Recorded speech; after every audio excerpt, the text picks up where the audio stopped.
Not only are we making beautiful jewelry today, but it's a custom order. So I'm going to walk you through some of my process that I go through when the order is very specific. What's going on, my fellow jewelers? It's that time of year. There's a women's conference coming up that I go to, and I've been asked once again to make jewelry for it. And so every year they ask me for certain details and certain things to make these earrings. And so I'm going to talk to you about some of my processing I go through in order to appease them, but also not go too much out of my wheelhouse that I make something really awful. So before we get started, make sure you subscribe to my channel if you haven't already, but let's dive right in right now.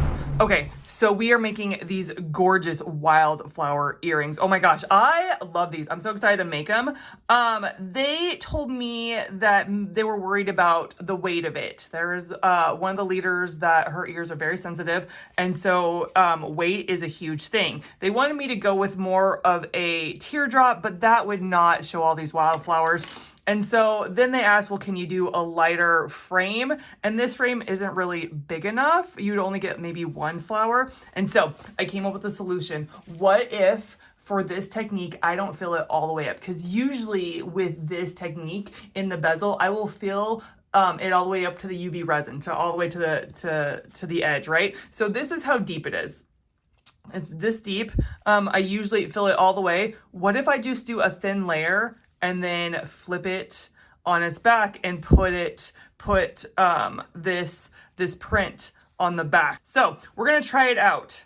One of the big reasons that I am nervous about this technique is because the bubbles, I can get the bubbles when I'm looking at it, right? So I can get the bubbles when I'm seeing it, but the moment I flip on the back, I usually see a couple bubbles in the corner. So we're gonna deal with that today. So first, I am going to I'm not gonna fill these guys very much. I'm gonna make a really thin layer on them. And then I'll show you the technique I'm gonna use to try to make sure that there is no bubbles on the other side. So I'm just filling up halfway, like so. And I will fast forward for you.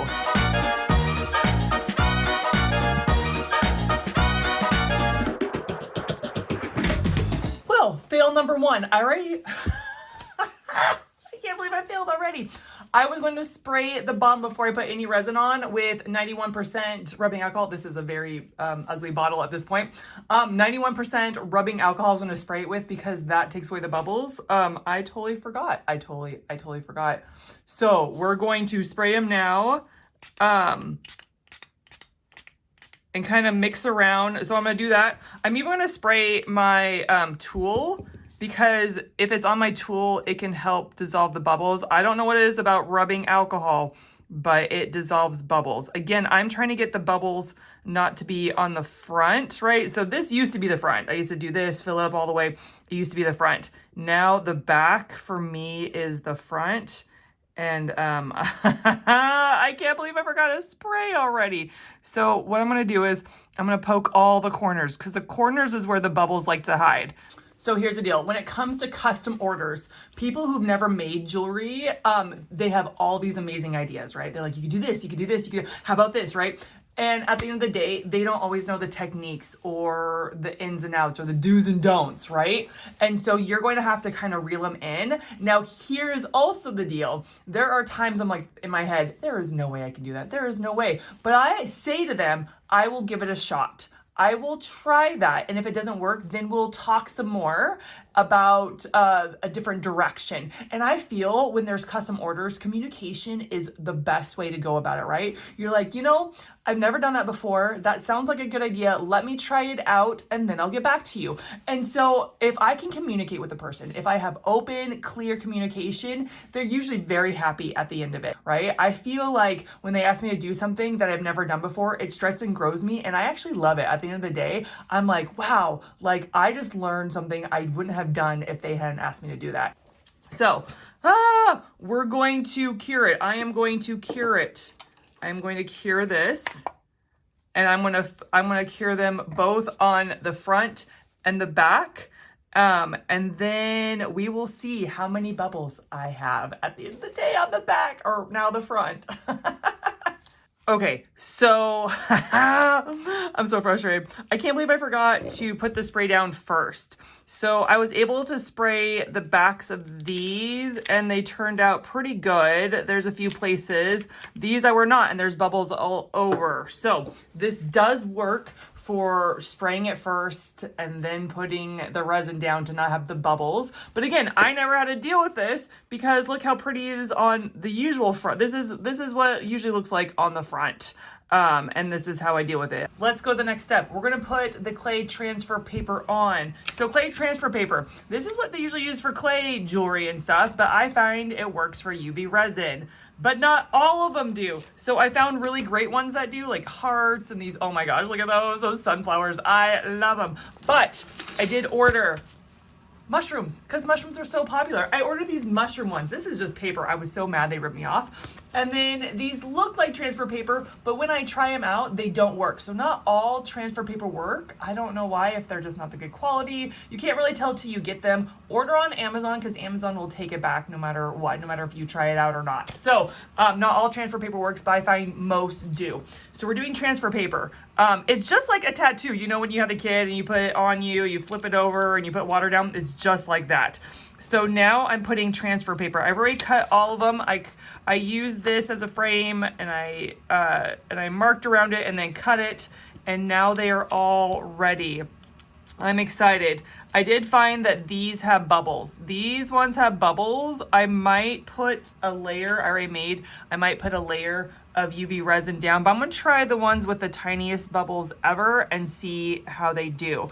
And so I'll show you the first ones and then I'll fast forward for you. So what I'm gonna do is I already cut that, right? Look at that, how cute that is. Oh my gosh, I'm so excited. I'm gonna take this, I'm gonna take the plastic off. I don't take the plastic off until I'm putting it down.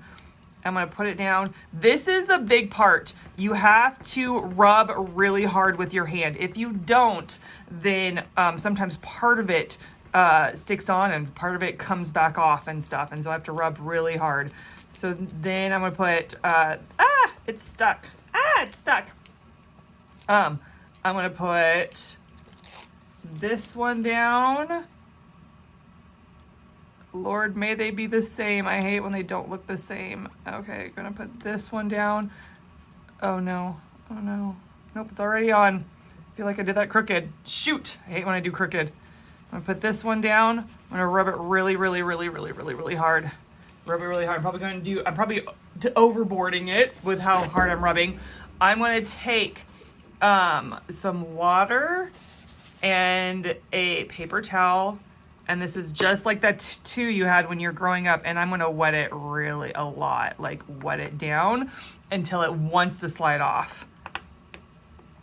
I'm gonna do this.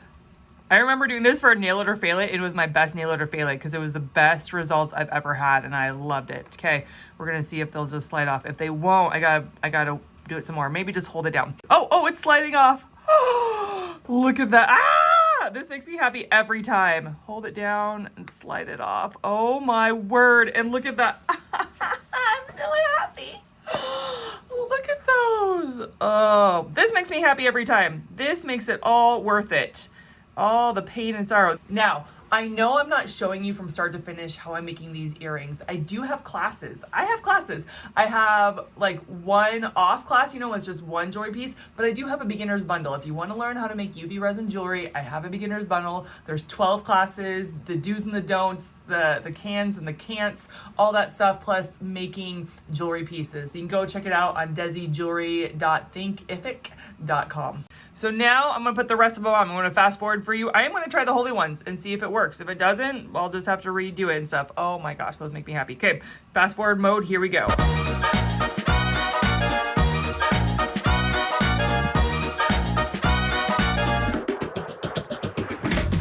Oh my word, these are gorgeous. You can even tell there's holes on here. That is amazing. Oh! I'm so excited. I'm so excited. Custom orders stress me out because people have this expectation and it's a bit stressful, but when it comes out beautifully, it makes me so happy. And if it doesn't come out beautifully, here's the deal. If it doesn't come out beautifully, I take a picture and I send it to them and I say, okay, this is exactly how it turned out. Do you like it? If not, I can try to do it again or do something different and stuff. And just communicate with your customers. That's the biggest tip of the day I have for you for this video. Oh my gosh, I love these so much, and they are lighter. They are lighter. I'm very happy about that because that was a big concern. Look how beautiful. Oh, I'm so excited. So the next step is going to put a clear layer of resin down and then going to turn into earrings. It's so simple and easy.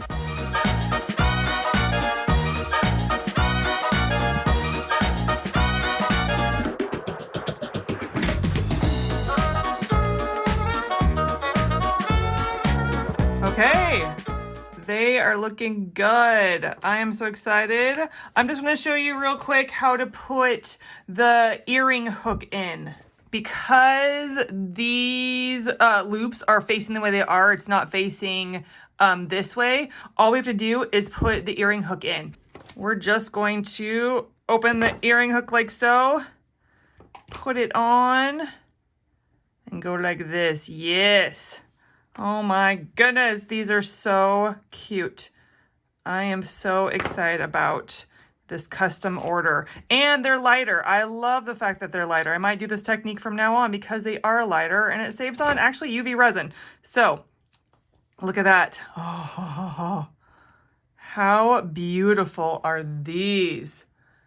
And that, my fellow jewelers, is how you make these gorgeous earrings and how to improvise and deal with custom orders. Okay, before I go, you know I love praying for you. It's one of my favorite things to do at the end of my video. I want to pray for you that get custom orders because it can be stressful, it can be overwhelming, but I'm going to pray that you're patient, that you're kind, that you have good communication, and everything else in between. So God, I thank you for my viewers that are just trying to make a side hustle or trying to make a living, Lord, and custom orders are part of that. God, I pray for their patience. God, I pray, Lord, that they wouldn't immediately say no, but they would try to try different things in order to see if it can work with what the customer wants. If it's absolutely a no, may my viewers not feel bad saying no, but may they have a peace about it. May they be strong about it, and may they try to help the customer see it from their point of view. God, I pray for good customer orders. I pray for favor. I pray that you would just bless them with lots of orders coming in Jesus' name, amen. All right, guys, thank you so much for tuning in. Guess what? I'm gonna catch you in the next one. Bye.